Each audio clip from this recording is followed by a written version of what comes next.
I pride myself on protecting the people who matter to me. You didn't protect your female employees from Mike's jokes and passes. Well, if I had known about it. Okay, I mean, look. I know that Mike would occasionally fraternize with some of the women in the office. Emphasis on frat. Well, I had no reason to believe that those relationships were anything but consensual. The way yours were? Yeah, the way mine were. And when you found out otherwise? When Naomi told you point blank? You took Mike's side.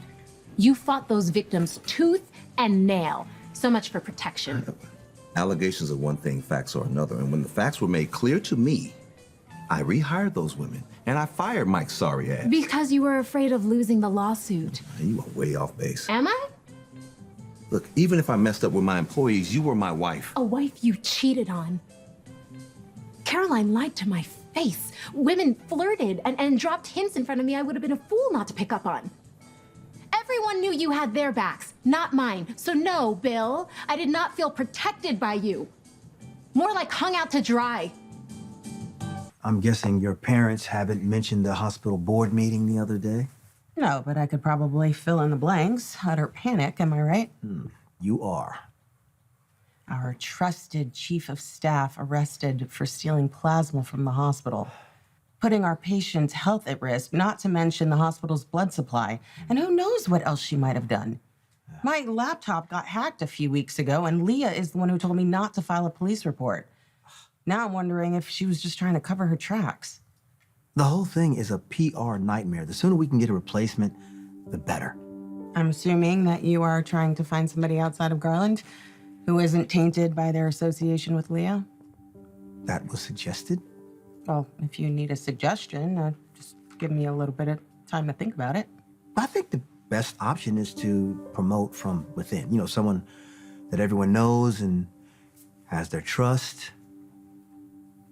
Well, it sounds like you have somebody specific in mind.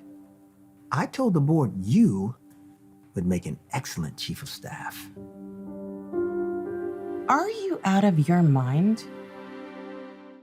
Clearly, I have said too much and shot my post-spa mellow, so if you will excuse me. I will not. I mean, you fired the first shot. I'm not about to let you go without defending myself. Poor, fragile you.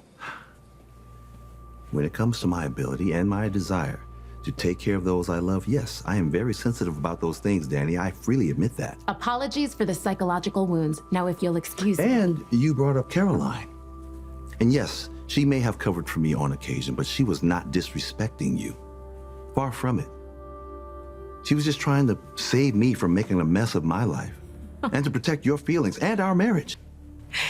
She was protecting her job. Do not stand here and tell me that I should feel protected when I know what it feels like to be protected. Well, if you're talking about the way your parents treated you when you were growing up, I think the word you're looking for is sheltered. Or maybe coddled. I wasn't talking about them. Oh, yeah, right.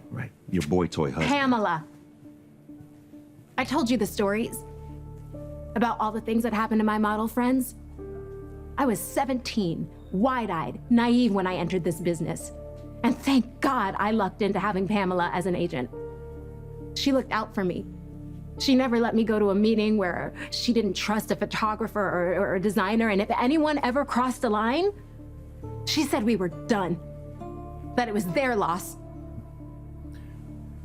And Pamela was right. She was right. And I'm glad that you had her there to look out for you. Man, the way you were back when we first met, I would have destroyed anyone who dared hurt a hair on that beautiful head. But Mike is not as bad as some of those, criminal abusers out there. Because he was going after grown women in a law firm? He was going after grown women who were perfectly capable He was of... a partner, Bill. You think those women should have risked their livelihood, their job? That's not what I meant, and you know that. And the irony is that because you turned a blind eye to Mike's behavior, you missed out. Just like those men who Pamela actually protected me from. I hired the women back. And what about all the women who quit? Because they didn't want to put up with Mike's crap. What about the promising young lawyers who heard that your firm was a good old boys club and knew that they could do better for themselves? People like our daughter.